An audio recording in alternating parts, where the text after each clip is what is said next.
ಮಧ್ಯೆ ಮತ್ತೆ ತುಂಬಾ ರಿವ್ಯೂ ಕೊಟ್ರೆ ಅವ್ರ ಪಾಠ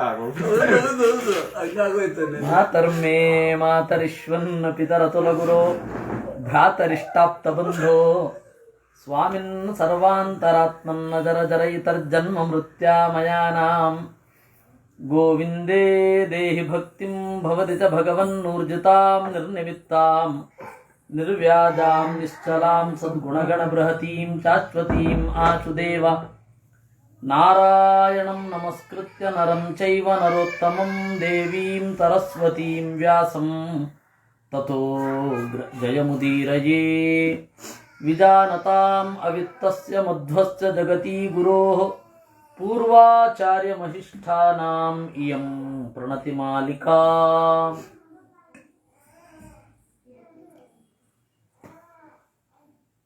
ನಿನ್ನೆ ಒಂದು ವಿಚಾರ ಹೇಳಬೇಕಿತ್ತು ನಿಮಗೆ. ಏನು ಅಂದರೆ ಪಾಶುಪತಾಸ್ತ್ರ ಮಂತ್ರ, ಗಾಯತ್ರಿ ಮಂತ್ರ. ಹಾಗಾದ್ರೆ ಬ್ರಹ್ಮಾಸ್ತ್ರದ ಸ್ಪೆಷಾಲಿಟಿ ಏನು ಅಂದ್ರೆ ಅದನ್ನು ಕಂಡದ್ದು ಬ್ರಹ್ಮದೇವರು ಅಂತಾನೆ ನಾವು ಚಿಂತನೆ ಮಾಡೋದು, ಋಷಿ ಅಂತ ಚಿಂತನೆ ಮಾಡೋದು. ಸರಿ, ಅದನ್ನು ಪ್ರಯೋಗ ಮಾಡೋದು ಹೇಗೆ ಅಂತ. ಪ್ರತಿಯೊಂದು ಅಸ್ತ್ರಮಂತ್ರಕ್ಕೂ ಋಷಿ, ಛಂದಸ್ಸು, ದೇವತೆ ಇತ್ಯಾದಿಗಳನ್ನೆಲ್ಲ ಯುದ್ಧ ಭೂಮಿಯಲ್ಲಿ ಹೇಳಲಿಕ್ಕಾಗತ್ತೆ ಅಂತ ಹೇಳಿ ಪ್ರಶ್ನೆ. ಹೇಳಲಿಕ್ಕಾಗಲ್ಲ ಅಂತ ಉತ್ತರ. ಮತ್ತು ಪ್ರಯೋಗ ಮಾಡ್ತಾ ಇದ್ರಲ್ಲ ಅಂದ್ರೆ ಅಷ್ಟು ಸಿದ್ಧಿ. ಈಗ ಇಲ್ಲಿ ಅದನ್ನು ಚಿಂತನೆ ಮಾಡಿದ ಕೂಡಲೇ ಅದು ಬಂದಾಗತ್ತೆ. ಅಷ್ಟು ಸಿದ್ಧಿ ಪಡೆದಿರಬೇಕು, ಅಂದ್ರೆ ಜಪ ಮಾಡೇ ಇರಬೇಕು. ಅದರಿಂದಾಗಿ ನೀವು ಇಲ್ಲಿಗೆಲ್ಲ ನೋಡಬಹುದು, ದುರ್ಯೋಧನಾದಿಗಳು ಅಸ್ತ್ರವನ್ನು ಪ್ರಯೋಗ ಮಾಡಿಲ್ಲ ಅನ್ನೋದನ್ನು ಗಮನಿಸ ಕೂಡ ಅದು ಚಿಕ್ಕ ಅಸ್ತ್ರಗಳು. ಹಾಗಾದ್ರೆ ಇಂದ್ರಜಿತ್ ಮೊದಲಾದವರಿಗೆಲ್ಲ ಬಂದಿತ್ತಲ್ಲ, ಹೌದು, ಅದು ಸದಾಚಾರದಿಂದ ಬಂದದ್ದಲ್ಲ. ಅದು ಬ್ರಹ್ಮದೇವರನ್ನ ಕುರಿತು ಆಚಾರ ಯಾವ್ದು ಬೇಕಾದಿರಲಿ, ವಾಮಾಚಾರವೋ ಸದಾಚಾರ ಅಲಿಯಾಸ್ ದಕ್ಷಿಣಾಚಾರವೋ ಅದು ಬೇರೆ. ಬ್ರಹ್ಮದೇವರ ವರಪ್ರಸಾದದಿಂದ ಬಂದದ್ದು ಅನ್ನೋದು ಸತ್ಯ. ವಾಮಾಚಾರದಿಂದ ಮಾಡಿದ್ರೂ ಬ್ರಹ್ಮದೇವರು ಒಲಿತಾರೆ, ಸದಾಚಾರದಿಂದ ಮಾಡಿದ್ರೂ ಬ್ರಹ್ಮದೇವರು ಒಲಿತಾರೆ. ತಾತ್ಪರ್ಯ ಏನು ಅಂದ್ರೆ ಅವರ ಯೋಗ್ಯತಾ ಸ್ಫೋರಣೆ ಅಂತನ್ನೋದು, ಅವರ ಯೋಗ್ಯತಾ ವಿಕಾಸ ಅಂತನ್ನೋದು ಆಯಾ ದೇವತೆಗಳಿಂದ ಆಗತ್ತೆ ಅನ್ನೋದು ಅರ್ಥ. ಇನ್ನೂ ಮಂತ್ರಗಳು ಇರುತ್ತೆ. ಆ ಎಲ್ಲ ಮಂತ್ರಗಳು ಇವತ್ತು ಅಹಿರ್ಬುದ್ಧ ಸಂಹಿತೆಯಲ್ಲಿ ಸಿಕ್ಕೇ ಸಿಗ್ತವೆ. ಆದರೆ ಕಲೌ ದೃಷ್ಟಾರ್ಥ ಏವ ಮಂತ್ರಾಣಾಂ ಕಲೌ ವೀರ್ಯಂ ತಿರಸ್ಕೃತಂ ಅಷ್ಟೆ. ಮಂತ್ರಗಳ ವೀರ್ಯ ಈಗ ಅದಿಲ್ಲ. ಅದರಿಂದಾಗಿ ನಾನು ಅಹಿರ್ಬುದ್ಧ ಸಂಹಿತೆ ಓದಿ ಎಲ್ಲ ರಾಷ್ಟ್ರದ್ರೋಹಿಗಳನ್ನ ಬಗ್ಗು ಬಡಿತೇನೆ ಅಂತ ಒಬ್ಬ ತೀರ್ಮಾನ ಮಾಡಿದ್ರೆ ಆಗಲ್ಲ. ಯಾಕೆಂದ್ರೆ ಅದರ ಉದ್ದೇಶವೇ ಇಲ್ಲ. ಈ ನಾಸ್ತಿಕರೆಲ್ಲ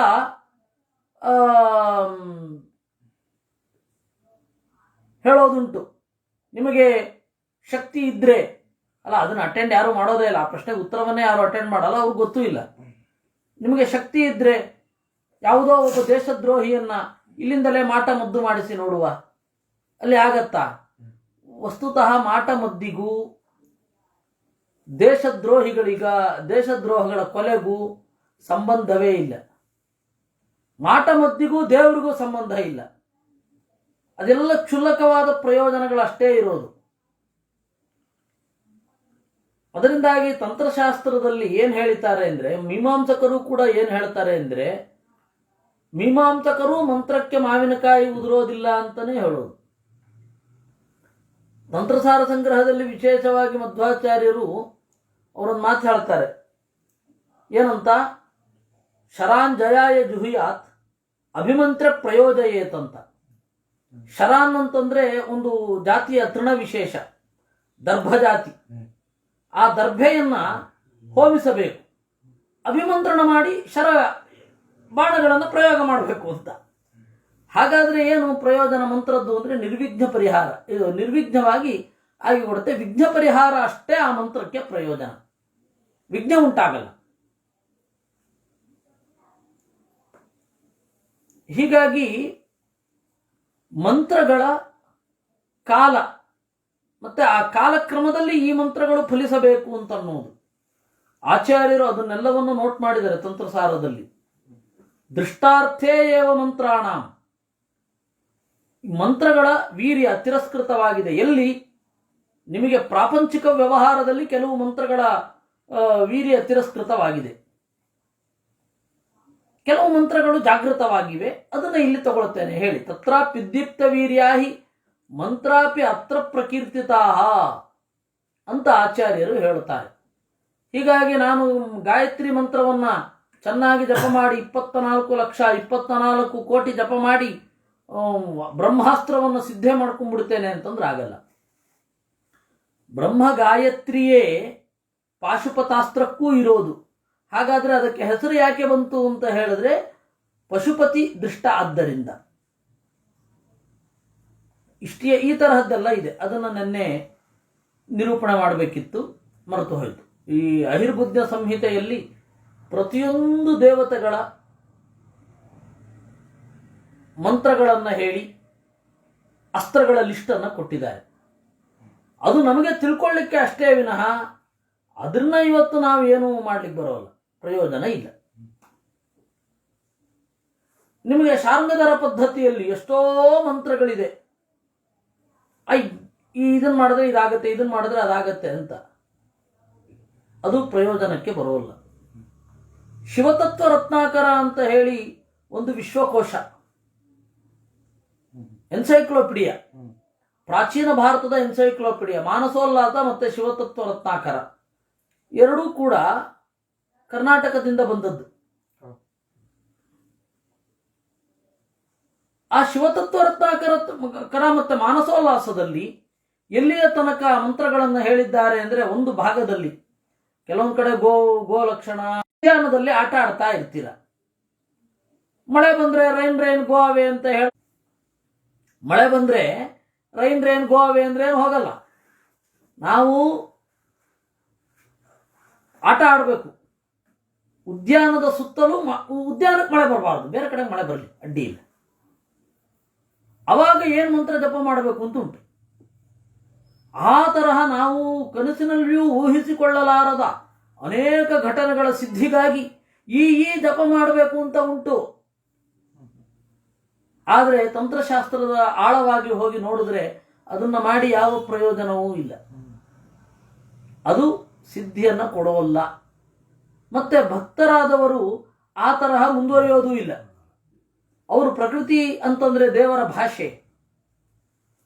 ನಮ್ಮ ಜಿ.ಬಿ. ಜೋಶಿ,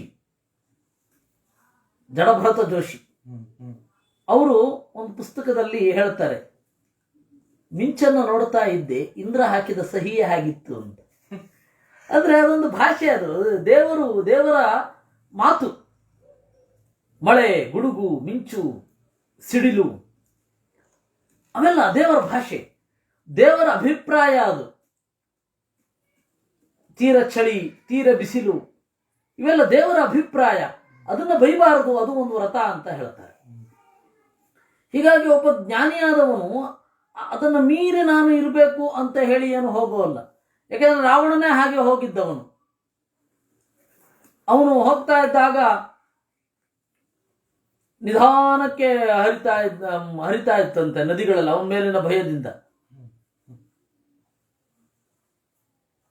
ಅದರಿಂದಾಗಿ ಪ್ರಕೃತಿಯ ಮೇಲೆ ಡಾಮಿನೇಟ್ ಮಾಡ್ಲಿಕ್ಕೆ ಹೋಗಲ್ಲ ಭಕ್ತನಾದವನು. ಈಗ ಅಂಥವ್ರು ಜಾಸ್ತಿ ಇದ್ರೂ ಕೂಡ ಆ ಮಂತ್ರ ಪ್ರಯೋಜನ ಇಲ್ಲ, ಆ ವಿಚಾರದಲ್ಲಿ ಇಲ್ಲ ಅಂತ ನಿರೂಪಣೆ ಮಾಡ್ತಾರೆ. ವಿಶೇಷತಃ ಕಲಿಯುಗದಲ್ಲಿ ಇಲ್ಲ ಅಂದ್ರೆ ಈ ವಿಚಾರ ಗೊತ್ತಾಗಿದ್ರೆ ಅಥವಾ ಇದ್ದಿದ್ರೆ ಕಾರ್ಪೊರೇಟ್ ಕಂಪ್ನಿಗಳ ಹಾರಾಟ ಏನಿರಬಹುದಿತ್ತು. ವೈದಿಕ ಬ್ರಾಹ್ಮಣರನ್ನು ಎಷ್ಟು ಜನರನ್ನ ತಗೊಳ್ತಾ ಇದ್ರು ಅವರು. ನಮಗಿಂತ ಕಡೆ ಇಂಥದ್ದು ಬರಬಾರದು ಅಂತ ಹೇಳಿ ಹೈರು ಮಾಡ್ಕೊಂಡ್ಬಿಡ್ತಾ ಇದ್ರು. ಏನಿಲ್ಲ, ನೀವು ಜಪ ಮಾಡ್ತಾ ಕೂಡ್ಬೇಕಷ್ಟೇ ಅಂತ.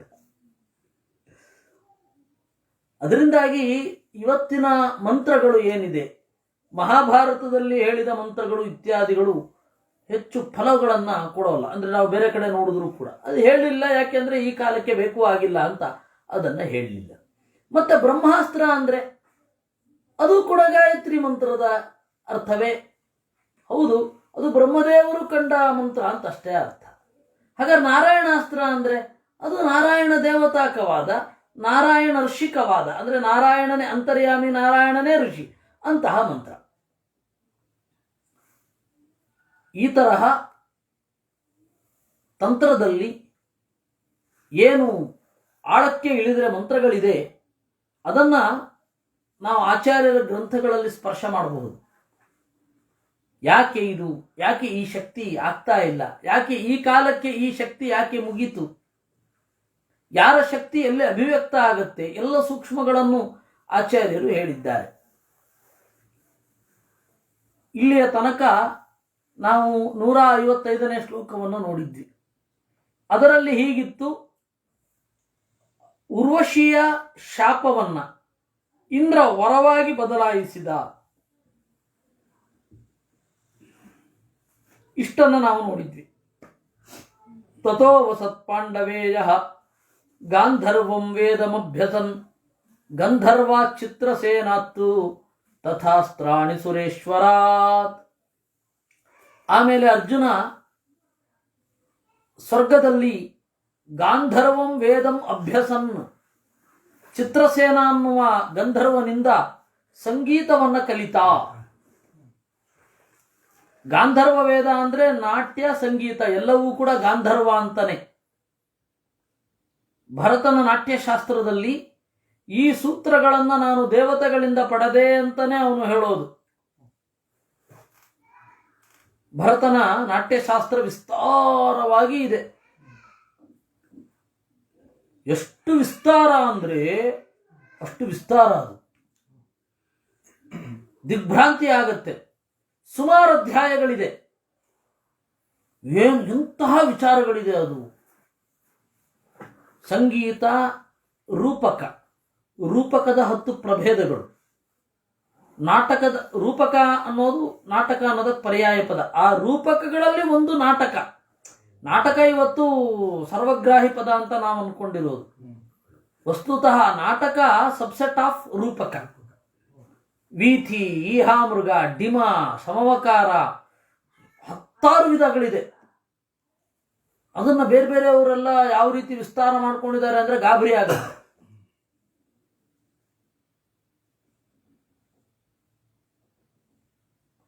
ಕರ್ಣಗಳಿಗೆ ಅರ್ಥ ಎಲ್ಲವೂ ಕೂಡ. ಅಂದ್ರೆ ದೇವಲೋಕದ ಒಂದು ತುಂಡು ಅದು. ಪ್ರಾಚೀನ ಭಾರತದಲ್ಲಿ ನೀವು ಯಾವುದೇ ಶಾಸ್ತ್ರವನ್ನು ತೆಗೆದುಕೊಳ್ಳಿ, ರಸಶಾಸ್ತ್ರ ಇದೆ, ದೇವತೆಗಳು ಕೊಟ್ಟದ್ದು ಅಂತಾನೆ ಹೇಳ್ತಾರೆ. ಆಯುರ್ವೇದ ದೇವರು ಕೊಟ್ಟದ್ದು ಅಂತಾನೆ ಹೇಳ್ತಾರೆ.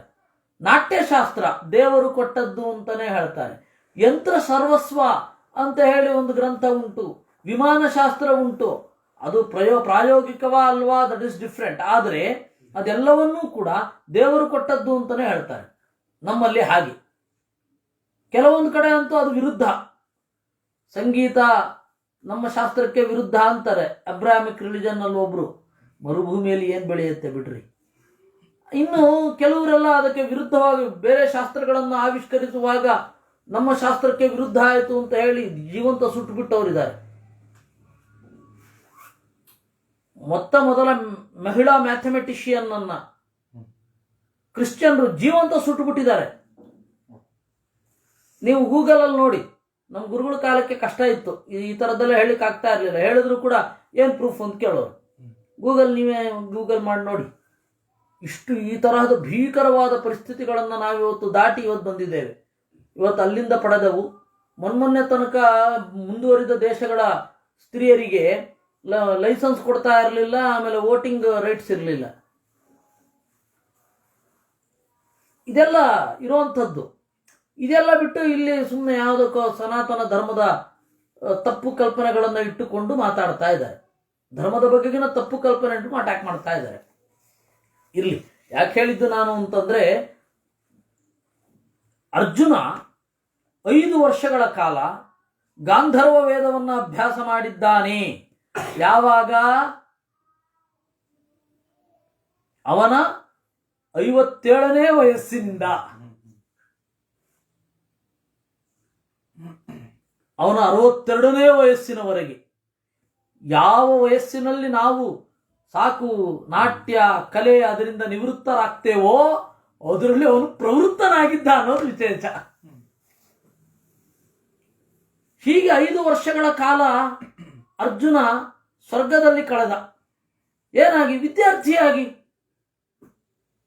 ಭೋಗ ಜೀವನ ಸರ್ವಸ್ವವಾದ ಅಮರಾವತಿಯಲ್ಲಿ ವಿದ್ಯಾರ್ಥಿಯಾಗಿ ಜೀವನವನ್ನು ಕಳೆದ ಅರ್ಜುನ. ಎಂತಹ ಕಾಂಟ್ರಾಸ್ಟ್ ರೀ ಅದು, ಬ್ರಹ್ಮಚರ್ಯದಿಂದ. ಇಷ್ಟೊತ್ತಿಗೆ ಪಾಂಡವರ ಜೀವನದಲ್ಲಿ ಏನಾಗ್ತಾ ಇತ್ತು, ಕೃಷ್ಣನ ಜೀವನದಲ್ಲಿ ಏನಾಗ್ತಾ ಇತ್ತು, ಅದನ್ನು ಆಚಾರ್ಯರು ನಮಗೆ ಕಟ್ಟಿಕೊಡ್ತಾರೆ. ಅದಕ್ಕಿಂತ ಮೊದಲು ಮಹಾಭಾರತದಲ್ಲಿ ಏನಿದೆ ಅಂತ ನೋಡೋಣ. ತತಶ್ಚಕ್ರೋ ಬ್ರವೀತ್ ಪಾರ್ಥಂ ಕೃತಾಸ್ತ್ರಂ ಕಾಲ ಆಗತೆ ನೃತ್ಯಂ ಗೀತಂಚ ಕೌಂತೆಯ ಚಿತ್ರಸೇನಾದವಾಪ್ನುಹಿ. ನರ್ತನ ಮತ್ತೆ ಗೀತ, ಗಂಧರ್ವ ಶಾಸ್ತ್ರ ಅಂದ್ರೆ ಒಟ್ಟಿಗೆ ಅದು. ಬಹಳ ಜನರಿಗೆ ಗಾಂಧರ್ವ ಶಾಸ್ತ್ರ ಅಂತ ಹೇಳಿದ್ರೆ ಹಾಡು ಮಾತ್ರ ಅಂತ. ಹಾಗಲ್ಲ, ಎರಡೂ ಕೂಡ ಗಾಂಧರ್ವ ಶಾಸ್ತ್ರವೇ ಅಂತ ಹೇಳೋದು. ಹೀಗಾಗಿ ಅವನ ಅಸ್ತ್ರಗಳನ್ನ ಇಂದ್ರನಿಂದ ಕಲಿತ, ಇವನಿಂದ ಚಿತ್ರಸೇನನಿಂದ ನರ್ತನವನ್ನ ಕಲಿತ.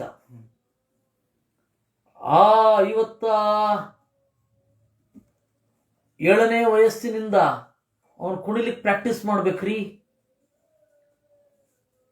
ಅಥವಾ ಅವನು ಚೆನ್ನಾಗಿ ಆಯುಧ ಇತ್ಯಾದಿಗಳಿಂದ ಅಂಗವ್ಯಾಕ್ಷೇಪ ಇರುತ್ತಲ್ಲ, ಅಂಗಾಕ್ಷೇಪ, ಅದರಿಂದಾಗಿ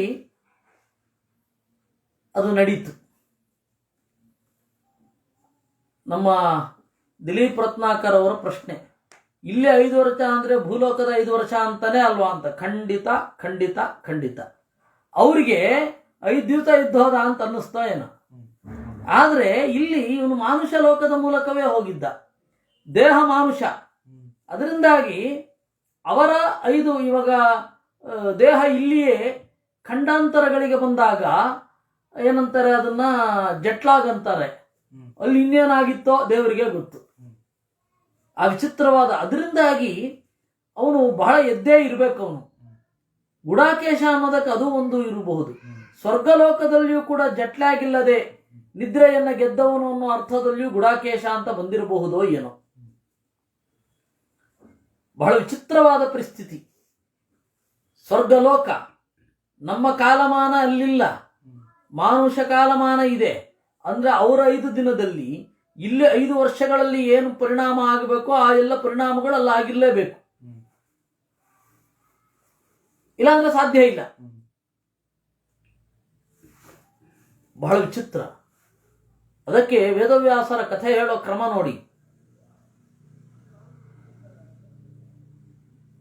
ಭೌತಿಕವಾದ ದೇಹ, ದೈವಿಕವಾದ ಮನಸ್ಸು, ಮಾನುಷವಾದ ಸಂಸ್ಕಾರ, ದೈವಿಕವಾದ ಸ್ವಭಾವ. ಏನು ವಿಚಿತ್ರ ಕಲಸು ಮೇಲೋಗರ ಅದು.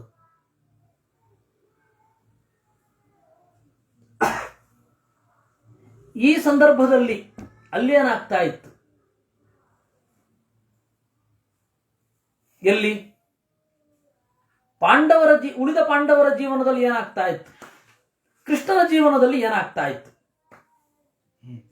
ಅದನ್ನು ನಮಗೆ ಕಟ್ಟಿಕೊಟ್ಟು ಈ ಪ್ರಧಾನವಾದ 3 ಗ್ರಂಥಗಳನ್ನ ಅಥವಾ 2 ಗ್ರಂಥಗಳನ್ನ ವಿಶೇಷವಾಗಿ ಹೊಂದಿಸುವುದು ಹೇಗೆ ಅಂತ ಹೇಳ್ತಾರೆ.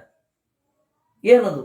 ಸುಭದ್ರಯಾಭಿಮನ್ಯುನಾ ಸಹಸ್ವಕಾಂ ಪುರಾಂ ಗತಃ ಜನಾರ್ದನೋತ್ರ ಸಂವತನ್ ಕದಾಚಿದಿತ್ತಮೈಕ್ಷತ. ಸುಭದ್ರೆ ಮತ್ತು ಅಭಿಮನ್ಯುವಿನ ಜೊತೆಗೆ ದೇವರು ದ್ವಾರಕೆಗೆ ತೆರಳಿದ್ದ. ಒಂದು ಬಾರಿ ಯೋಚನೆ ಮಾಡಿದ ಅಂತೆ ದೇವರು. ಏನಂತ ಯೋಚನೆ ಮಾಡಿದ? ಮಯಾ ವರೋಹಿ ಸಂಭವೇ ಪ್ರದತ್ತ ಆಸಪೂರ್ವತಃ ವರಂ ಗ್ರಹಿಷ್ಯ ಏವತೆ ತಕಾಚತೋ ವಿಮೋಹಯನ್.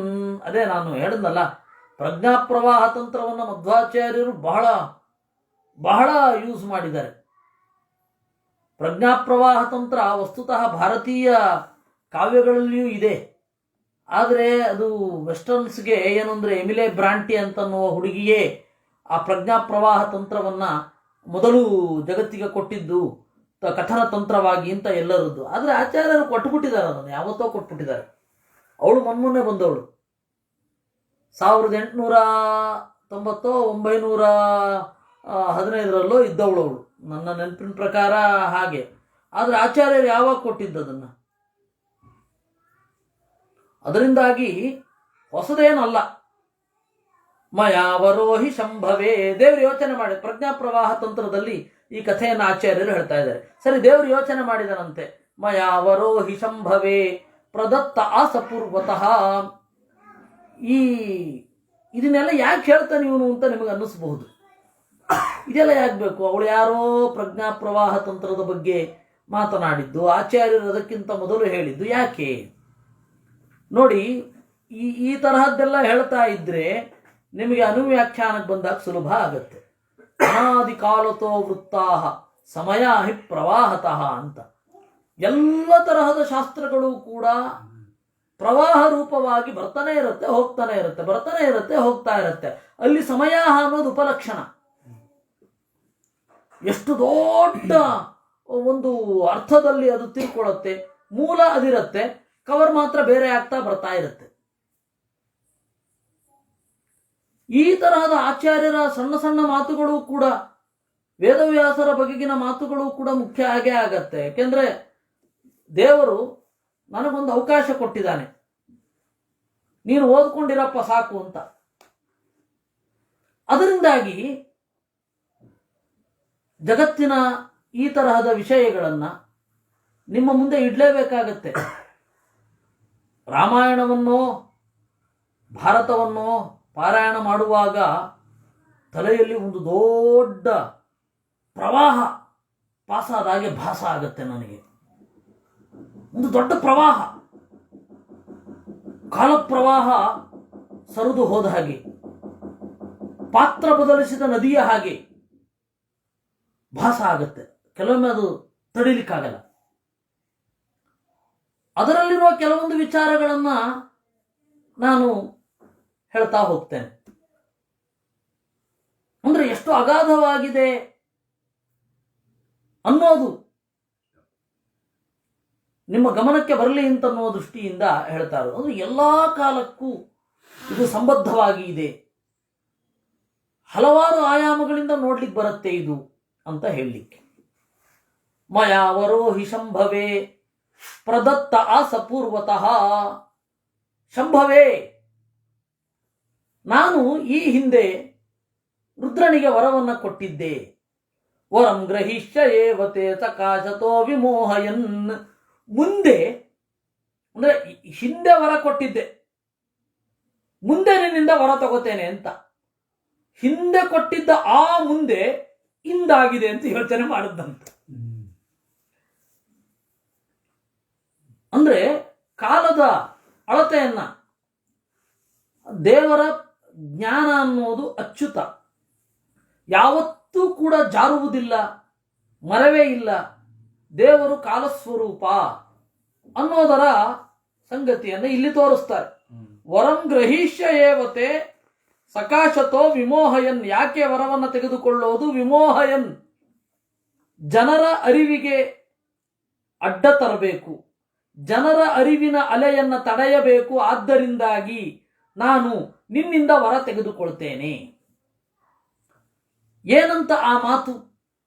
ತ್ವಾಮಾರಾಧ್ಯ ತಥಾ ಶಂಭೋ ಗ್ರಹಿಷ್ಯಾಮಿ ವರಂ ಸದಾ ದ್ವಾಪರಾದೌ ಯುಗೆ ಭೂತ್ವಾ ಕಲಯಾ ಮಾನುಷಾದಿಚೂ ಅಂತ. ಇವತ್ತು ಪದ್ಮಪುರಾಣದಲ್ಲಿಯೂ ಈ ಮಾತು ಸಿಗುತ್ತೆ, ಉತ್ತರಾಖಂಡದಲ್ಲಿ. ತ್ವಾಮಾರಾಧ್ಯ ತಥಾ ಶಂಭೋ. ಶಂಭೋ, ಓ ಸದಾಶಿವನೇ, ತ್ವಾಂ ಆರಾಧ್ಯ, ನಿನ್ನನ್ನು ಆರಾಧಿಸಿ, ವರಂ ಸದಾ ಗ್ರಹಿಷ್ಯಾಮಿ, ವರವನ್ನು ಕೊಳ್ಳುತ್ತೇನೆ.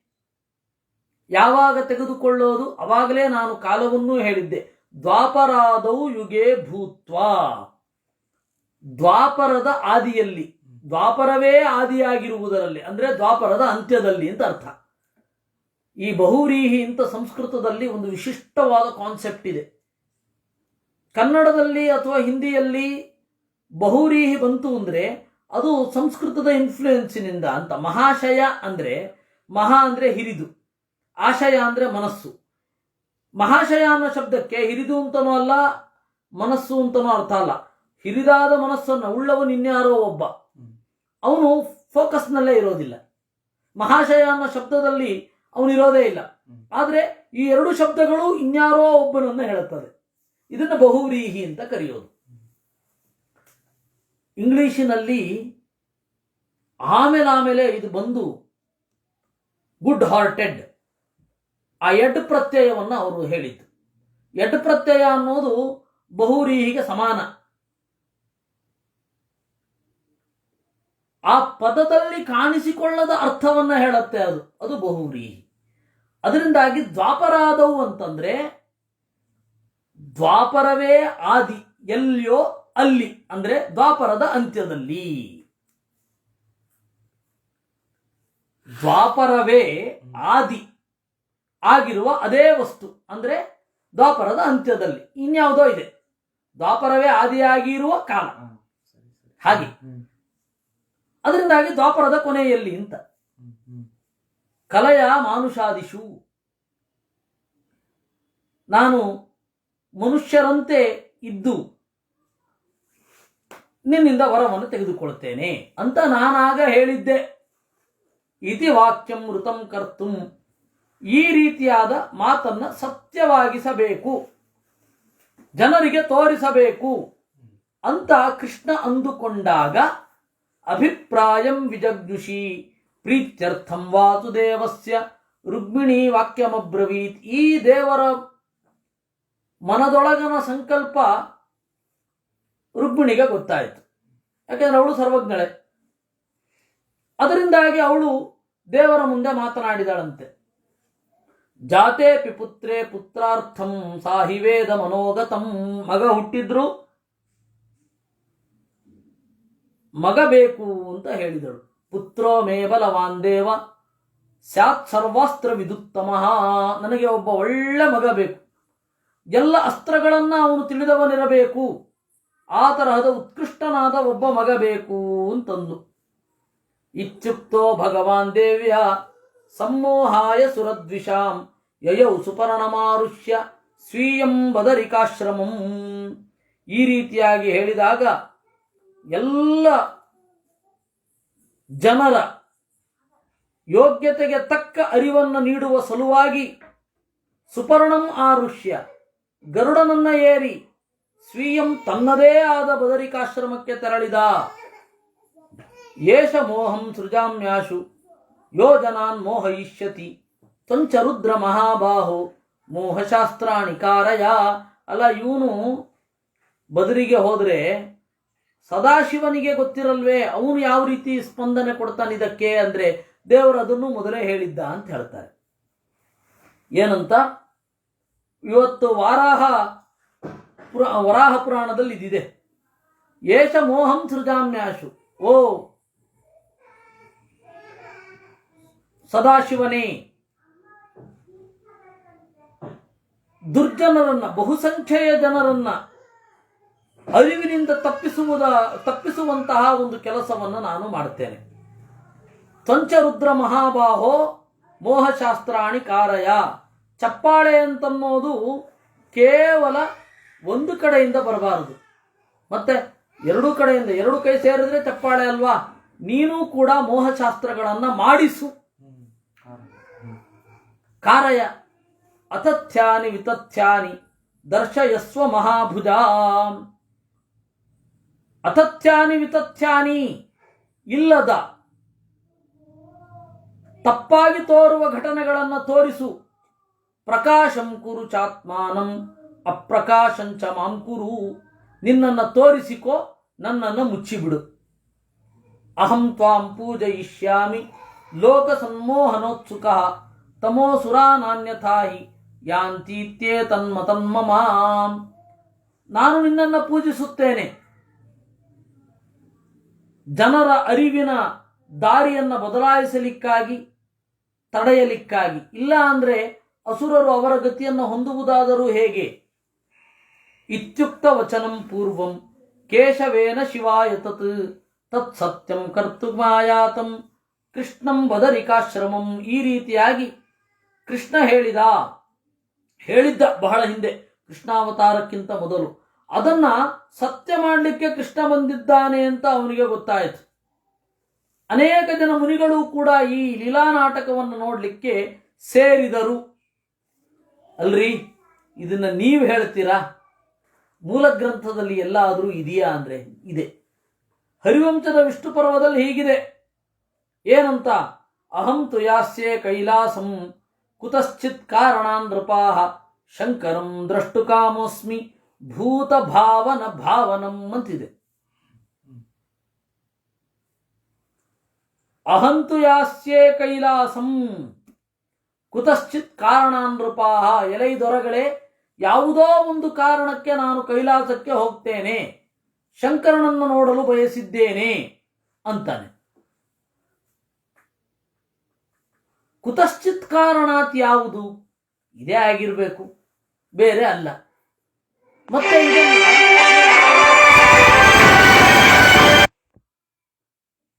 ನೀವು ಅನುಶಾಸನ ಪರ್ವದಲ್ಲಿಯೂ ಇದನ್ನು ಹೀಗೆ ನೋಡಬಲ್ಲಿರಿ.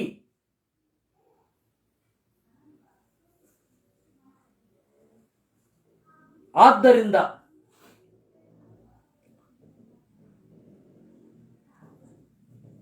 ಇದು ಹೀಗೆ ಇರುವಂಥದ್ದು. ಇನ್ನು ವರಾಹ ಪುರಾಣದಲ್ಲಿ ದೇವ ಕಾರ್ಯಾವತಾರೇಷು ಮಾನುಷತ್ವಮುಪಾಗತಃ ತ್ವಾಮೇವಾರಾಧಯಿಷ್ಯಾಮಿ ತ್ವಂಚಮೇ ವರದೋ ಭವ ಅಂತ ಹೇಳಿ ಸ್ಪಷ್ಟವಾಗಿ ಉಂಟು. ದೇವ ಕಾರ್ಯಾವತಾರೇಷು, ದೇವತಾ ಕಾರ್ಯಕ್ಕಾಗಿಯೇ ನಾನು ಇಳಿದು ಬಂದಾಗ ಮನುಷ್ಯನಂತೆ ಜನರಿಗೆ ಕಾಣಿಸಿಕೊಂಡು ತ್ವಾಮೇವ ಆರಾಧಯಿಷ್ಯಾಮಿ, ನಿನ್ನನ್ನೇ ಆರಾಧಿಸುತ್ತೇನೆ, ತ್ವಂಚಮೇ ವರದೋ ಭವ, ನೀನು ನನಗೆ ವರವನ್ನು ನೀಡು.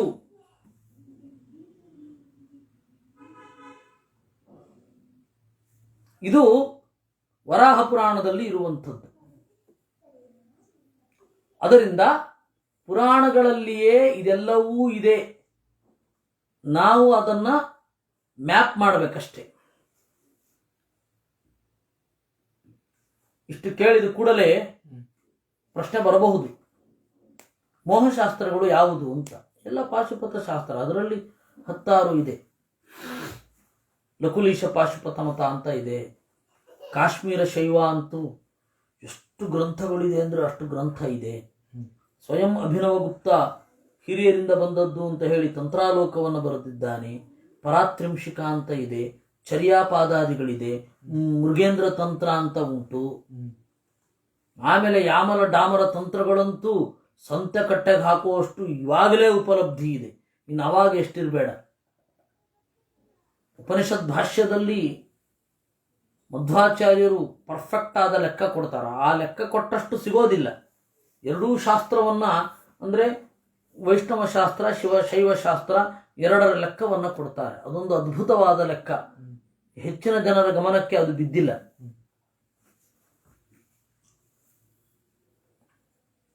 ಹೀಗೆ ಅದು ವಿಪರೀತ ವಿಸ್ತಾರವಾಗಿ ಇದೆ. ಅದು ಶೈವಶಾಸ್ತ್ರವೂ ಏನು ಕಡಿಮೆ ಇಲ್ಲ. ಆ ಕಾಶ್ಮೀರ ಶೈವಶಾಸ್ತ್ರದ ನೆರಳು ಕನ್ನಡ ನಾಡಿನ ಮೇಲೆ ಬಿದ್ದದ್ದು. ಅದರಿಂದಾಗಿ ಸಂಸ್ಕೃತವಿಲ್ಲದೆ, ಮೂಲ ಗ್ರಂಥಗಳಿಲ್ಲದೆ ಇಲ್ಲಿಯ ಕನ್ನಡದ ವಚನಗಳು ನಿರ್ಮಾಣ ಆಗಿದ್ದೇನಲ್ಲ. ಸಂಸ್ಕೃತದ ನೆರಳು ಇದೆ, ನೇರವಾದ ಅನುವಾದ ಇದೆ. ಆ ಶೈವಾಗಮದ ನೆರಳೇ ಇರೋದು. ಅದರಿಂದಾಗಿ ಅವೆಲ್ಲ ಶಿವ ಬರೆದ ಮೋಹಶಾಸ್ತ್ರಗಳೇ. ಇನ್ನು ಬೇಕಾದಷ್ಟು ಗ್ರಂಥಗಳುಂಟು. ಅಲ್ಲ, ಶಿವನನ್ನೇ ಯಾಕೆ ಆರಿಸಿಕೊಳ್ಳಬೇಕು? ನೀವೇ ಹೇಳೋ ಪ್ರಕಾರ ಶಿವನ ಸಮಾನ ಕಕ್ಷೆಯಲ್ಲಿ ಯಾರೆಲ್ಲ ಇದ್ದಾರೆ? ಶಿವ ಇದ್ದಾನೆ, ಗರುಡ ಇದ್ದಾನೆ, ಶೇಷ ಇದ್ದಾನೆ. ಯಾಕೆ ಶಿವನನ್ನೇ ಯಾಕೆ ಆರಿಸಿಕೊಳ್ಳೋದು? ಹೌದು, ಗರುಡ ಪಾಂಚರಾತ್ರದ ಅಭಿಮಾನಿಯಾಗಿದ್ದಾನೆ. ಅವನನ್ನ ಮೋಹಶಾಸ್ತ್ರವನ್ನು ಮಾಡು ಅಂತ ಹೇಳಲಿಕ್ಕಾಗಲ್ಲ. ದೇವರ ಸಂಕಲ್ಪದಂತೆ ಅವನಿಗೆ ಅವತಾರವೂ ಇಲ್ಲ. ಇದ್ರೆ ಯಾವ ರೀತಿ ಮೋಹವನ್ನು ಕೊಡಬಹುದು ಅವನು? ಯಾವಾಗಲೂ ದೇವರು ಅವನ ಮೇಲುಗಡೆ ಕೂತಿರ್ತಾನೆ. ಆದ್ದರಿಂದ ಅವನನ್ನ ಮೋಹಶಾಸ್ತ್ರ ಬರೆದ್ರೆ ಶಂಕೆ ಮಾಡೋದಾದರೂ ಇದೆ. ಅದರಿಂದಾಗಿ ದೇವರು ಅವನಿಗೆ ಹೇಳಲಿಲ್ಲ. ಇನ್ನು ಶಿವನೇ ಶೇಷ ಆಗೋದು. ಸರಿ, ಆ ಶೇಷನನ್ನು ಯಾಕೆ ಬಳಸಿಕೊಳ್ಳಲಿಲ್ಲ ಮೋಹಶಾಸ್ತ್ರಕ್ಕೆ ಅಂತಂದ್ರೆ ಅದು ಆಗೋದಿಲ್ಲ. ಉಪಸಾಧಕನ ಕೆಲಸ ಮಾಡೋದು ಯಾರು? ಉಪಸಾಧಕ ಶೇಷ, ಸಾಧಕೇಶೋ ನರೋತ್ತಮ. ಮಹಾಸಾಧಕ, ಸಾಧನೆ ಮಾಡಿಸುವವರು ಜೀವರ ಕೈನಲ್ಲಿ ಯಾರು ಅಂದ್ರೆ ಮುಖ್ಯ ಪ್ರಾಣ. ಅವನಿಗೆ ಅಸಿಸ್ಟೆಂಟ್ ಆಗಿ ಇರುವವ ಶೇಷ. ಅದರಿಂದಾಗಿ ಅವರಿಬ್ಬರಿಗೆ ಬೇರೆ ಕೆಲಸ ಇದೆ. ಹಾಗಾದ್ರೆ ಎಲ್ಲ ರೀತಿಯ ಡಿಸ್ಟ್ರಕ್ಷನ್ ಆಫ್ ಮೈಂಡ್ ಮತ್ತೆ ಡಿಸ್ಟ್ರಕ್ಷನ್ ಆಫ್ ಈ ಭೌತಿಕ ಜಗತ್ತು, ಮೆಟೀರಿಯಲಿಸ್ಟಿಕ್ ವರ್ಲ್ಡ್, ಇದನ್ನು ಮಾಡುವವ ಒಬ್ಬ ಇದ್ದಾನೆ, ಅವನು ಸದಾಶಿವ. ಅವನಿಗೆ ಈ ಕೆಲಸವನ್ನ ಮಾಡಿದ್ದು. ಅದರಿಂದಾಗಿಯೇ ಅವನ ಭೂತಗಣಗಳಲ್ಲಿ ಎಲ್ಲರೂ ಇದ್ದಾರೆ. ಸಾತ್ವಿಕರು ಇದ್ದಾರೆ, ರಾಜಸರು ಇದ್ದಾರೆ, ತಾಮಸರು ಇದ್ದಾರೆ. ಹೀಗಾಗಿ ಸದಾಶಿವನ ಪಾತ್ರ ಬಹಳ ದೊಡ್ಡದು. ಹೀಗಾಗಿ ಶಿವನ ಸಂಸಾರಕ್ಕೆ ಹೆಚ್ಚಿನ ಒತ್ತು, ಈ ಬ್ರಹ್ಮಾಂಡದ ನಡೆಗಳನ್ನು ನಿಯಂತ್ರಿಸುವಂತ. ಅದರಿಂದಾಗಿ ಶಿವನೇ ಮೋಹಶಾಸ್ತ್ರ ಮಾಡೋದು, ಬೇರೆ ಯಾವ ಆಪ್ಷನ್ನು ಇಲ್ಲ. ಅವನಿಗೆ ಸಮಾನ ಕಕ್ಷರಾದವರು ಇಬ್ಬರಿದ್ರು ಯಾರೂ ಇಲ್ಲ. ಇನ್ನು ಇಂದ್ರ ಮತ್ತು ಕಾಮರಂತೂ ಇಲ್ಲವೇ ಇಲ್ಲ, ಸದಾಶಿವನ ಲೆವೆಲ್ಗೆ ಬರೋದಿಲ್ಲ. ಆ ಕಾರಣದಿಂದ ಸದಾಶಿವನಿಗೇನೇ ಮೋಹಶಾಸ್ತ್ರ ಮಾಡು ಅಂತ ಹೇಳಬೇಕು. ರಾತ್ರೌ ಕೃಷ್ಣೇ ಮುನಿ ಮಧ್ಯೆ ಪ್ರವಿಷ್ಟೇ ಘಂಟಾಕರ್ಣ ನಾಮ ಪಿಶಾಚೌ ಸಮಾಯಾತಾಂ ಗಿರಿತೇನ ಪ್ರದಿಷ್ಟೌ ಕೃಷ್ಣಂ ದ್ರಷ್ಟುಂ ದ್ವಾರಕಾಂ ಗಂತು ಕಾಮೌ. ಆ ಬಂದ ರಾತ್ರಿ ಮುನಿಗಳ ನಡುವೆ ದೇವರು ಕುಳಿತುಕೊಂಡು ಏನೋ ಮಾತಾಡ್ತಾ ಇದ್ದ. ಅವಾಗ ಘಂಟಾಕರ್ಣ ಮತ್ತೆ ಕರ್ಣ ಅಂತ ಇಬ್ಬರು ಪಿಶಾಚಗಳು, ಅವರಿಬ್ರು ಅಣ್ಣ ತಮ್ಮಂದಿರು. ಅವರು ಸದಾಶಿವನ ಹತ್ತಿರ ಊಳಿಗಕ್ಕೆ ಇದ್ದ ಭೂತಗಳವು, ಪಿಶಾಚಗಳು. ಆ ಪಿಶಾಚಗಳು ಸದಾಶಿವನ ಹತ್ರ ಕೇಳಿದವು ಏನು ಮಾಡಬೇಕು ಅಂತ. ಆಗ ಕೃಷ್ಣನನ್ನು ನೋಡ್ರಿ, ನಿಮ್ಗೆ ಉದ್ಧಾರ ಆಗತ್ತೆ, ದ್ವಾರಕೆಗೆ ಹೋಗಿ. ಅವ್ರೇನ್ ಮಾಡಿದ್ರು, ಕೃಷ್ಣ ಇರೋ ಜಾಗವನ್ನ ದ್ವಾರಕೆ ಅಂತ ತಿಳ್ಕೊಂಡು ದ್ವಾರಕೆಗೆ ಹೋಗ್ಲಿಕ್ಕೆ ಅಂತ ಹೋದ್ರು. ಹೋದಾಗ ಕೈಲಾಸದಿಂದ ಕೆಳಗಡೆ ಇಳಿತಾ ಇರಬೇಕಾದ್ರೇನೆ ಕೃಷ್ಣನ ದರ್ಶನ ಆಯಿತು. ಅವುಗಳಿಗೆ ಇದು ಕೃಷ್ಣ ಅಂತ ಗೊತ್ತಾಗಲಿಲ್ಲ, ಆ ಎರಡು ಪಿಶಾಚಗಳಿಗೆ. ತೌ ದೃಷ್ಟ್ವಾ ಮುನಿಮಧ್ಯಸ್ಥಂ ಕೇಶವಂ ತದಬೋಧತಃ ಕೃತ್ವಾ ಸ್ವಜಾತಿ ಚೇಷ್ಟಾಶ್ಚ ಧ್ಯಾನೇನ ಏನ ಮಪಶ್ಯತಾಂ. ಕೃಷ್ಣನನ್ನು ನೋಡಿದವಂತೆ ಚೇಷ್ಟೆ ಮಾಡಬೇಕು ಅಂತ ಅನ್ನಿಸ್ತು. ಸ್ವಜಾತಿ ಚೇಷ್ಟಾಶ್ಚ, ಹುಟ್ಟಿದ್ದಲ್ಲಿ ಅಂದ್ರೆ ಪರಿಸರ ಪ್ರಭಾವ ಹಾಗೆ ಚೇಷ್ಟೆ ಮಾಡಿದಂತೆ. ಏನು ಚೇಷ್ಟೆ ಮಾಡಿದವು? ದೇಶಾವನು ನಾವು ಹರಿವಂಶದಲ್ಲಿ ಭವಿಷ್ಯತ್ ಪರ್ವದಲ್ಲಿ ಇದನ್ನ ನಿರೂಪಣೆ ಮಾಡಿದ್ದಾರೆ. ಈ ಹರಿವಂಶದ ಭವಿಷ್ಯತ್ ಪರ್ವವನ್ನು ಇಡೀ ಪ್ರಕ್ಷೇಪ ಅಂತ ಹೇಳಿ ಬೋರಿಯವರು ತೆಗೆದು ಒಗೆದು ಬಿಟ್ಟಿದ್ದಾರೆ. ಅವ್ರ ಪ್ರಕಾರ ಹರಿವಂಶ ಭವಿಷ್ಯತ್ ಪರ್ವದಲ್ಲಿ 3 ಅಧ್ಯಾಯ ಇರೋದು. ಹಾಗಂತ ಪ್ರಕ್ಷೇಪ ಇಲ್ವಾ? ಇದೆ. ವಿಷ್ಣು ಪರ್ವದಲ್ಲಿ ಸುಮಾರು 20 ಅಧ್ಯಾಯಗಳು ಪ್ರಕ್ಷೇಪ. ಅದನ್ನ ಯಾವ ಮೆಥಡಾಲಜಿಯಲ್ಲಿ ನಾನು ತಿಳ್ಕೊಂಡದ್ದು ಅಂತ ಹೇಳಿ ವಿಸ್ತಾರವಾಗಿ ಆ ಮುನ್ನುಡಿಯಲ್ಲಿ ಬರೆದಿದ್ದೆ. ವಿಷ್ಣು ಪರ್ವ ಹರಿವಂಶದ ಅನುವಾದದ ಮುನ್ನುಡಿಯಲ್ಲಿ ನಾನದು ಬರೆದಿದ್ದೆ. ಪ್ರಾಯ ಇನ್ನೊಮ್ಮೆ ಬರಿಬೇಕಾಗಿದೆ. ಇನ್ನು ಭವಿಷ್ಯತ್ ಪರ್ವದಲ್ಲಿ ಸುಮಾರು ಒಂದು 20-25 ಅಧ್ಯಾಯಗಳು ಅಲ್ಲಿಯೂ ಕೂಡ ಪ್ರಕ್ಷೇಪ. ಯದ್ವಾ ತದ್ವಾ ಸೇರಿಸ್ಬಿಟ್ಟಿದ್ದಾರೆ. ಅದನ್ನು ಬಿಡಿಸೋದೇ ಭಾರಿ ಕಷ್ಟ, ಬಹಳ ಯೋಚನೆ ಮಾಡಬೇಕಾಗತ್ತೆ.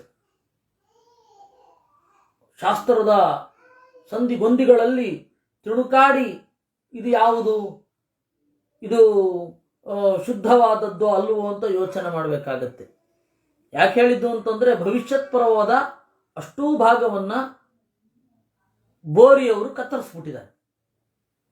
ಅವ್ರ ಪ್ರಕಾರ 3 ಅಧ್ಯಾಯ ಅಲ್ಲಿಲ್ಲ. ನೀವು ಅಲ್ಲಿ ನೋಡ್ಲಿಕ್ಕೆ ಹೋದ್ರೆ ಅಲ್ಲಿಲ್ಲ. ಭವಿಷ್ಯತ್ ಪರ್ವದಲ್ಲಿ ಇರುವ ಅನೇಕ ಭಾಗಗಳನ್ನ ಕನ್ನಡಾನುವಾದ ಇಬ್ಬರು ಮಾಡಿದ್ದಾರೆ. ಒಂದು ಘೂಳಿ ಕೃಷ್ಣಮೂರ್ತಿಯಾಚಾರ್ಯರು ಅಂತ ಅನ್ನುವರು, ಅಂದರೆ ಬಹಳ ಹಳೇದು ಮತ್ತು ಚೆನ್ನಾಗಿರೋದು. ಆಮೇಲೆ ನಮ್ಮ ಬಹುಶ್ರುತ ಕವಿ ಪಂಡರೀನಾಥಾಚಾರ್ಯ ಗಲಗಲಿಯವರು, ಅವರಿಬ್ಬರು ಮಾಡಿದ್ದಾರೆ. ಆದರೆ ಅವರು ಪ್ರಕ್ಷೇಪ ಅಪಕ್ಷೇಪಗಳ ಬಗ್ಗೆ ತಲೆ ಕೆಡಿಸ್ಕೊಂಡಿಲ್ಲ. ಸಂಕ್ಷೇಪವಾಗಿದೆ, ಚೆನ್ನಾಗಿದೆ. ಯಾರಾದರೂ ಗರ್ಭಿಣಿಯರು ಓದಬೇಕು ಅಂತಿದ್ರೆ ಆ ಪುಸ್ತಕ ಕೊಡಬಹುದು. ಅಂದರೆ ಕೃಷ್ಣನ ಕಥೆ ಆರಾಮವಾಗಿ ಹೋಗ್ತಾ ಹೋಗುತ್ತೆ. ಅದು ಬಹಳ ಕಾವ್ಯಮಯವಾಗಿ ಇದೆ. ಕೆಲವೊಂದು ಪದ್ಯಗಳು, ಕೆಲವೊಂದು ಪದಗಳು, ಒಂದು ಇದು ಇತ್ತ ಕ್ರೀಡೆ ಅತ್ತ ಪೀಡೆ ಅಂತ ಆ ತರಹದ ಉಪಶೀರ್ಷಿಕೆಗಳು, ಸಬ್ ಹೆಡಿಂಗ್ಸ್ ಚೆನ್ನಾಗಿವೆ. ಇನ್ನು ಮೊನ್ನೆ ಒಂದು ಪುಸ್ತಕ ಪ್ರಿಂಟ್ ಆಯಿತು, ಅದ್ರ ಬಗ್ಗೆ ಹೇಳದೇ ಇರೋದು ಬಹಳ ಒಳ್ಳೆಯದು. ಮೊನ್ನೆ ಪ್ರಿಂಟ್ ಆಯಿತು ಅಂತಂದರೆ 2012ರಿಂದ ಇಲ್ಲಿಯವರೆಗೂ ಅದು ಯಾವುದು ಅಂತ ನೀವೇ ನೋಡ್ಕೊಳ್ಳಿ, ನಾನು ಹೇಳಲ್ಲ. ಪ್ರಿಂಟ್ ಆಗಿದೆ. ಅದು ಸ್ವಜಾತಿ ಚೇಷ್ಟಾಶ್ಚ, ಅಲ್ಲಿ ಇದೆ. ಯಾಕೆ ಇದು ಚೇಷ್ಟೆ ಅಂತಂದ್ರೆ ನೀವು ಭವಿಷ್ಯತ್ ಪರ್ವವನ್ನು ನೋಡಬೇಕು. ಭವಿಷ್ಯತ್ ಪರ್ವದಲ್ಲಿ ಈಗ ನೀವು ಬೋರಿ ಪುಸ್ತಕ ತೆಗೆದು ನೋಡಿದ್ರೆ ಇರಲ್ಲ. ನಿಮಗೆ ನೀವು ತೆಗೆದ್ರೆ ಗೂಗಲ್ ಮಾಡಿದ್ರೆ ಹರಿವಂಶ PDF ಬೇಕು ನನಗೆ ಅಂತ ಮೊದಲು ತೋರಿಸೋದೇ ಬೋರಿಯನ್ನು. ಅದನ್ನ ನೋಡಿ ಆಮೇಲೆ ಇದಿಲ್ಲ ಅಂತ ಅನ್ಕೊಳ್ಬಾರದು ಅನ್ನೋ ಕಾರಣಕ್ಕೆ ನಾನು ಇಷ್ಟೆಲ್ಲ ವಿಚಾರಗಳನ್ನು ನಿಮ್ಮ ಮುಂದೆ ಇಟ್ಟದ್ದು. ಇನ್ನು ಸ್ವಜಾತಿ ಚೇಷ್ಟಾ ಅಂದ್ರೆ ಯಾವುದು? ತೇಷಾಮನು ಮಹಾಘೋರೋ ಪಿಶಾಚೌ ವಿಕೃತಾನನೌ ಖಾದಂತೌ ಮಾಂಸಪಿಟಕಂ ಪಿಬಂತೌ ರುಧಿರಂ ಬಹು ಹಸಂತೌ ವಿವಿಧಂ ಹಾಸಂ ಸ್ವಜಾತಿ ಸದೃಶಂ ನೃಪಾಂ. ತೇಷಾಮನು ಮಹಾಘೋರವು, ಋಷಿಗಳು ಬಂದಾದ ಮೇಲೆ ಘೋರವಾದ 2 ಪಿಶಾಚಗಳು ಬಂದುವು. ವಿಕೃತಾನನವು, ಕೆಟ್ಟು ಮೋರೆ. ಖಾದಂತವು ಮಾಂಸಪಿಟಕಂ, ಪಿಟಕ ಅಂತಂದ್ರೆ ಪಾತ್ರೆ, ಮಾಂಸದ ಪಾತ್ರೆಯಲ್ಲಿ ಕೈ ಹಾಕಿ ಕುಡಿತಾ. ಭಾರತ ದರ್ಶನ ಕೇಂದ್ರದ ಬಗ್ಗೆ ನಾನು ಮಾತನಾಡಲಿಲ್ಲ, ಅದು 2000ನೇ ಇಸ್ವಿಯಿಂದ ಪ್ರಿಂಟ್ ಆಗಿದ್ದಲ್ಲ, ಅದ್ರ ಬಗ್ಗೆ ನಾನು ಮಾತಾಡ್ತಾ ಇಲ್ಲ. ಖಾದಂತವು ಮಾಂಸಪಿಟಕಂ, ಮಾಂಸವನ್ನ ತಿನ್ನುತ್ತಾ. ಪಿಬಂತವು ರುಧಿರಂ ಬಹು, ರಕ್ತವನ್ನ ಕುಡಿತಾ. ಹಸಂತವು ವಿವಿಧಂ ಹಾಸಂ, ಥರಥರದ ಪಿಶಾಚ ಹಾಸಗಳನ್ನು ಮಾಡ್ತಾ. ಪಿಶಾಚ ಧ್ವನಿ ಹೇಗಿರಬೇಕು ಅಂತಂದ್ರೆ ಮಕ್ಕಳು ವಿಡಿಯೋ ನೋಡಿದ್ರೆ ಗೊತ್ತಾಗ್ಬಿಡುತ್ತೆ. ಅದೇ ಪಿಶಾಚ ಧ್ವನಿ ಅಂದ್ರೆ ವೆಸ್ಟರ್ನ್ಸ್ ಮಾಡಿರ್ತಾರಲ್ಲ. ನನಗೆ ಪಿಶಾಚ ಧ್ವನಿ ಅನುಭವವೇ ಇರಲಿಲ್ಲ, ದೇವರು ಅದನ್ನು ಕೊಡಿಸ್ಬಿಟ್ಟ. ಹೀಗಾಗಿ ಕೆಟ್ಟ ಅನುವಾದ, ಕೆಟ್ಟ ಸ್ವರ, ವೈಶ್ವರ್ಯ, ತ್ರೈಶ್ವರ್ಯದ ವೈಶ್ವರ್ಯ, ಆ ತರಹದ ಹಾಸಗಳೆಲ್ಲ ಇರುತ್ತೆ. ಅದರಿಂದ ನಾವು ಸ್ವಲ್ಪ ಊಹಿಸ್ಕೋಬಹುದು. ಕಿಟಕಿಟ ಅಂತ ನಕ್ಕೊಂಡು ಬಂದುವಂತೆ. ಕಿಟಾರ್ ಅಂತ ಕಿರ್ಚೋದಲ್ಲ, ಅವ್ರು ಕಿಟಾರ್ ಅಂತ ನಗುತ್ತಾರೆ. ಆ ತರಹದ ಹಾಸ. ಕೃಷ್ಣ ವಿಕಾರವೇ ಇಲ್ಲದೆ ಇದ್ದ. ಅವು ಕುಣಿದುವೋ, ನಾಲಿಗೆ ಚಾಚಿ ಹೆದರಿಸಿದವೋ, ಆಯ್ತಾ, ಏನು ಮಾಡಿದ್ರು ಕೃಷ್ಣನ ಪ್ರಸನ್ನವಾದ ಮೋರೆ ಒಂದು ಚೂರು ಕುಂದಲಿಲ್ಲ, ಅಳುಕಲಿಲ್ಲ, ಒಂದು ಚೂರು ಭಯ ಆಗಲಿಲ್ಲ ಅವನಿಗೆ. ಯಾವಾಗಾಯ್ತು ಅವುಗಳಿಗೆ ಏನೋ ಒಂತರಹ ನಾವೇನೋ ತಪ್ಪು ವ್ಯಕ್ತಿಯನ್ನು ಕುರಿತು ತಮಾಷೆ ಮಾಡ್ತಾ ಇದ್ದೀವ ಏನ? ಸದಾಶಿವ ಯಾವ ಲಕ್ಷಣವನ್ನು ಹೇಳಿದ್ದಾನೆ ನಮಗೆ, ಆ ಲಕ್ಷಣ ಇಲ್ಲಿ ತೋರ್ತಾ ಇದೆ. ನಾವು ಪ್ರತಿ ದಿವಸ ಧ್ಯಾನ ಮಾಡ್ತೇವಲ್ಲ, ಆ ಧ್ಯಾನದಲ್ಲಿ ಗೋಚರನಾಗುವ ವ್ಯಕ್ತಿ ಮತ್ತೆ ಇವನು ಒಂದೇ ಅಂತ ನೋಡಿಬಿಡೋಣ ಅಂತ ಅನ್ನಿಸ್ತೋ ಏನೋ. ಅಲ್ಲಿ ಪಕ್ಕದಲ್ಲಿ ತಮ್ಮ ಜಾತಿ ಚೇಷ್ಟೆಗಳನ್ನೆಲ್ಲ ಬಿಟ್ಟು ಆ ಮಾಂಸವನ್ನು, ಆ ಇದನ್ನು ಎಲ್ಲೋ ಎಸೆದು ಕೂತ್ಕೊಂಡು ಚಿಂತನೆ ಮಾಡಿದಾಗ, ದಿವಸ ಚಿಂತನೆ ಮಾಡ್ತಾ ಇರುವ ವ್ಯಕ್ತಿ ಮತ್ತೆ ಈಗ ಎದುರುಗಡೆ ಕೂತಿರೋನು ಇಬ್ರು ಒಬ್ಬರೇ ಅಂತ ಅವ್ರಿಗೆ ಗೊತ್ತಾಯ್ತು. ಧ್ಯಾನೇನ ಏನಂ ಅಪಶ್ಯತಾಂ ಕೃತ್ವಾ ಸ್ವಜಾತಿ ಚೇಷ್ಟಾಶ್ಚ ಧ್ಯಾನೇನ ಏನಂ ಅಪಶ್ಯತಾಂ. ಅದನ್ನು ಹೇಳ್ತಾರೆ. ಪಿಶುತಾಚೋ ಜಗನ್ನಾಥಂ ದದರ್ಶಾಥ ಜಗದ್ಗುರುಂ ಪೀತ ಕೌಶೇಯ ವಸನಂ ಪದ್ಮಾಕ್ಷಂ ಶ್ಯಾಮಲಂ ಹರಿಂ ಅಂತ. ಪೀತಾಂಬರನಾಗಿ ಅಗಲವಾದ ಕಣ್ಗಳಿರುವ ನೀಲಿ ಬಣ್ಣದ ದೇವರನ್ನ ಕಂಡರು. ಇದು ಇಲ್ಲಿಯೂ ಕೂಡ ಏನಿದೆ ಪ್ರತಿಯೊಂದು ವರ್ಣನೆಯನ್ನು ನಾವು ಯಾಕೆ ಗಮನಿಸಬೇಕು ಅಂದ್ರೆ ಅದು ಧ್ಯಾನಕ್ಕೆ ಮೆಟ್ಟಿಲಾಗತ್ತೆ. ಆದ್ದರಿಂದ ಅಯಂ